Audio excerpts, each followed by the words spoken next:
More on this important topic appears in June McDaniel's Offering Flowers, Feeding Skulls, the best study on Sakta folk religion and obsession in modern India which I have ever come upon, highly recommended.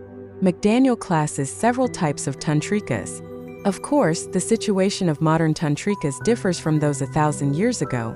Hence I would ask your caution in projecting the status quo on periods about which we know far too little. Nowadays, several types of women are involved in Tantra. First, there are the female gurus like male gurus. These women are professionals who have dedicated themselves completely to the spiritual life. Most of them have undergone decades of training. Especially the ones who were never married and remain celibate have a high status in the eyes of the population. However, celibacy is not a must. Then there are holy women and widows who lived a married life, had children, but received a religious call. These Tantrikas left their families, went on pilgrimage, associated themselves with some temple or institution, and generally only visit their husbands and kids on occasion. Such women often live on the road. They make a living by begging, making talismans, telling fortunes, and some of them gain followers or students. Obsession by deities is an important part of their spiritual discipline. Then there are the tantric wives. Here we encounter women who are living in marriage with their husbands. In many cases, it is the husband who is devoted to tantric discipline, while the wife sees it her spiritual duty to participate. Orthodox Indian thought demands absolute obedience from housewives. Hence, even if the woman participates in hardcore ritual, she still remains dutiful to traditional dharma. Such women generally receive training from a guru. Some of them achieve a high degree of spiritual and magical competence. Others only do the rites as this is expected of them. In either case, the married Tantrika is usually reluctant in talking about her activities. She does not seek fame, wealth, or contact to outsiders.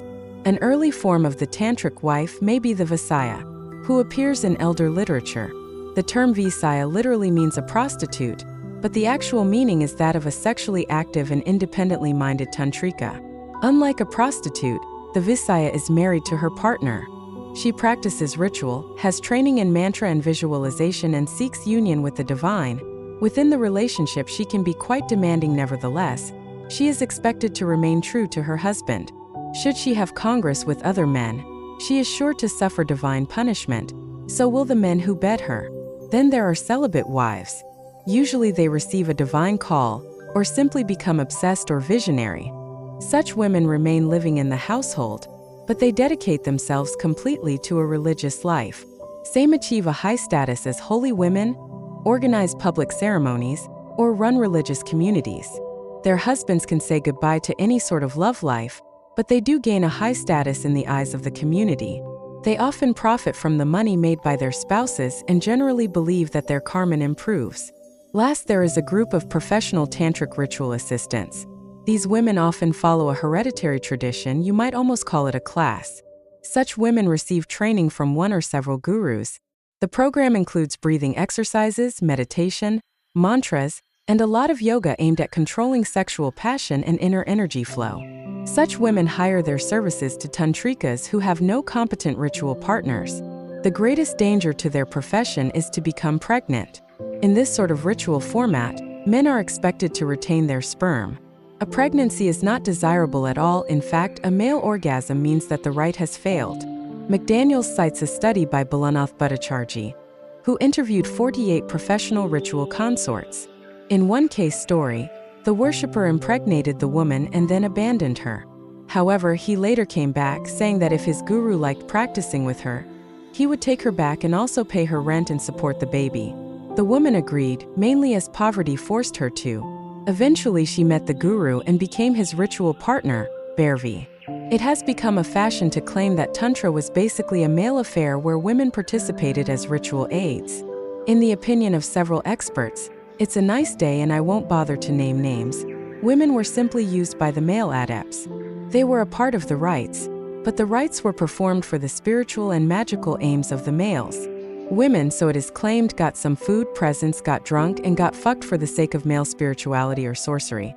They may have had a bit of fun when they were venerated as the goddess and perhaps an orgasm or two, but that's it. This picture is so incomplete that it hurts. What of the women who founded tantric lineages such as Krama? What of the women who initiated men? What of the women who were gurus? True enough, Hindu tantric literature cites few instances of female leadership. For all their Sikhic preferences, many texts seem aimed at male readers, if only as it was highly uncommon that women could read.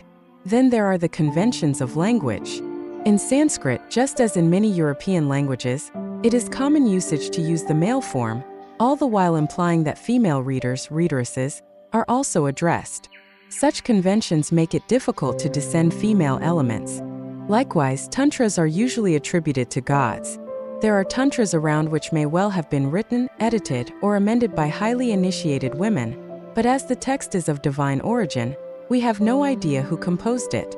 And there are further signs for those who look closely. What of the yoginis mentioned in the KJN, dwelling at the Yoni shrine, eager to initiate devout men? No, this is not a reference to temple prostitution, which became a fashion a few centuries later, and had no tantric meaning whatsoever. Shared ritual in Tantra is by no means confined to sexual activity.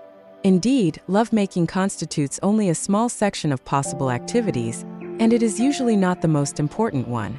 After all, Tantra aims at liberation, and if you go for that, you will find daily discipline, meditation, ritual, devotion, and the transformation of your own demons, fears, cravings, and hang-ups to be more essential than an occasional feast of the 5 Ms. Only New Age Tantra is totally obsessed with sex and hedonism. While most Hindu tantrics seek to transcend or transform the world, Western tantrics wallow in it. McDaniel spoke to numerous Bengali Tantrikas who considered sexual rights to be of peripheral importance.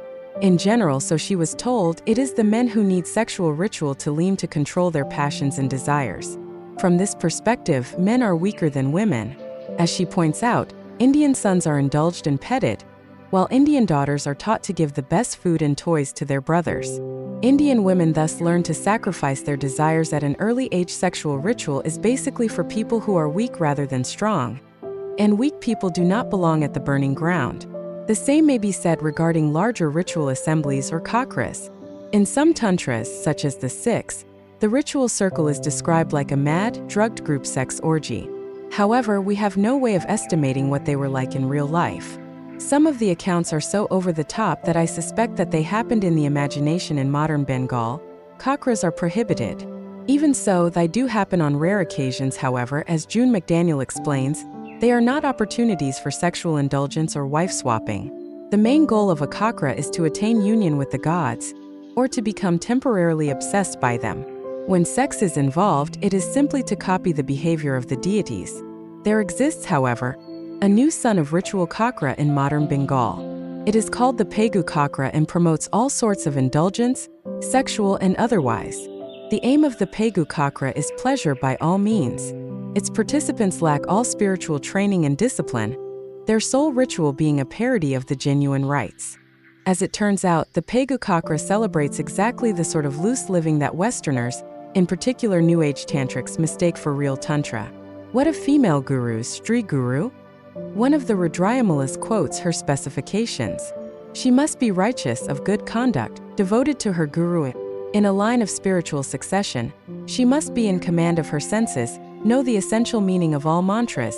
This is much like taking a university degree. Enjoy worship, be of good character, with lotus-like eyes, good at recitation. She must possess jewels and ornaments, a reference to her kakras. Peaceful, of Kula family, with a moon-like, cool and serene face, able to explain Shiva's wisdom. You can do that only if you are Shiva, and able to grant final release. Well, a woman like this wasn't born enlightened. To become a guru you need training. The Tripura Rahasya, a beautiful work on inner worship of the Sri Vidya tradition, gives a lengthy account of one such guru. One day Prince Hemakukla was out in the forest hunting. He lost his companions, as royals always seem to do when faced with the real world, but eventually he came upon a singularly beautiful hermitage. There he encountered Himalika, the adopted daughter of the jungle-dwelling Saiva Saint Vyagrapada. The two fell in love and before long they were married. Instead of being a well-behaved queen, however, Himalika proceeded to initiate her husband, mainly by telling him wonderfully complex stories and sending him to a lonely room for months of meditation. In due course, Himakuta became an enlightened sovereign, fiercely devoted to the inner worship of the goddess Tripura. Thanks to Himalika's teaching, All inhabitants of the city became enlightened, and even the birds chanted mantras through the lazy, sunny day. If you like trance stories closely resembling the style of Milton H. Erickson, this is the book for you. And while we are at it, another interesting woman sage, clad in saffron robes, with long tangled hair and a youthful appearance thanks to rejuvenating yoga. She instructs the court of King Janaka and defeats the hot-headed in philosophical argument. Kin gives a list of the qualities a ritual Sakti should have. Among them are beauty, white eyes, disheveled hair, eloquence, fearlessness, devotion to Kulagama, calmness, a lovely nature, freedom from doubts, truthfulness, freedom from cruelty, and being grounded in her own body. The good book calls her a heroine and the ultimate one. Again, a partner with so many good qualities does not fall from heaven. Such a character needs years of training and meditation, possibly over several lifetimes. The KCT goes beyond this, describes a form of courtship. The well-advanced Sadaka arrives in a village, town, marketplace, or square where he is seen by a young woman. On seeing him, she is freed of her sons. Looking at him sideways, longing enters her mind. She is jolted out of her everyday behavior, her mind is troubled. She allows her sari to slip, revealing a nipple, and hastily covers herself again. At the junction of her feet, at the yoni, the sexual urge arises. She speaks with her friends, makes inquiries, and learns who the Sadaka is, from what family he comes, what he is doing, and so on. About 5 minutes later, the two are in bed together, and he is moving his penis just like the god Kama. The episode is striking as it tells of the entire affair from her point of view. She picks the worshipper, she gives him a sign of invitation, she inquires about his qualifications, and allows him to approach. All of it in highly poetical language. It is her desire that makes the union possible. Without her consent, he stands no chance at all. Later on, she addresses him as my son. And indeed, the relationship between them is much like that between a goddess and her worshipper. Was this passage of the KCT composed by a woman? In tantric literature, women, just like gurus and students, suffer from idealization. You read of their exalted qualities and their closeness to the divine. Often they are called young, beautiful, tender, wise, unworldly, polite, well-behaved, highly spiritual, quiet, peaceful, and so on. How about elder Tantrikas? How about Tantrikas who despise fancy dress and submissive behavior? What of those resolute ladies who have survived years on the road, who have shaved their hair, slept on cremation places, and run their own spiritual communities? In some texts, the ritual partner is described in the same poetic metaphors as a goddess, which makes it hard to tell the difference. Are we talking of flesh and blood women living real lives, of idealized consorts worshipped from a distance, or is the perfect ritual partner a spiritual entity, a manifestation of the Parasakti in the imagination? Tantrikas are easier to trace when we look at Tantric Buddhism. Buddhism itself was not very favorably disposed towards women, apart from pitying them. But when Indian Buddhists encountered Tantric Saktas, usually while having a picnic at a cremation place, the systems used and created something entirely new and practical. Indeed, there are some systems, such as the Yogini Kula, which can be found in Hindu and Buddhist Tantra. Anyway, it seems that the Buddhists learned to worship women, and with women when they encountered Hindu Saktas. Unlike the Hindus, the Buddhists were organized and they collected books in libraries. Now, once the Muslims invaded northern India, they crushed what remained of Indian Buddhism and destroyed all the monasteries and libraries they could find. This meant the end of Indian Buddhism, but of course the libraries in other countries survived. For this reason, we find some of the most important Indian Buddhist scriptures in Nepal, Tibet, China, and other countries. Not that the Yogini cults were popular. The Buddhists may have been better at documenting history than their Hindu colleagues, but nevertheless a good many frowned at spiritually dominant women. As a result, a lot of female gurus were turned into male gurus by the simple method of misspelling their names. It often takes only a single letter to change the gender of a name. Last, there is plain dumb sexism. Tibet, for instance, had a wide range of pioneering female saints.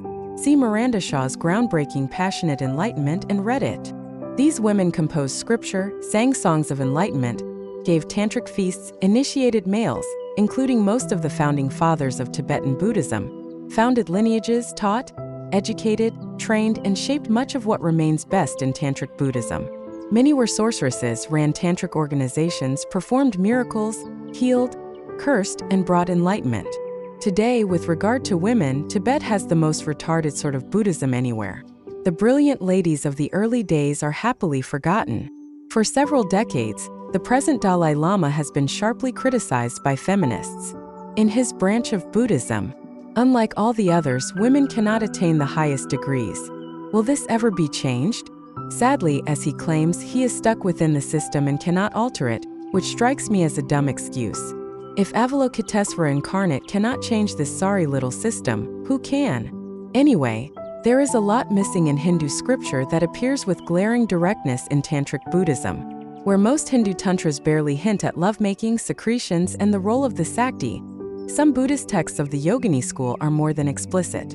Ingestion of fluids, veneration of women, men who fail in their liberation as they cannot transcend their sexism. All of it appears boldly outspoken in works composed by brilliant female gurus. And as it just so happened, these masterpieces of spiritual literature happen to be thoroughly unpopular in modern Tibetan Buddhism.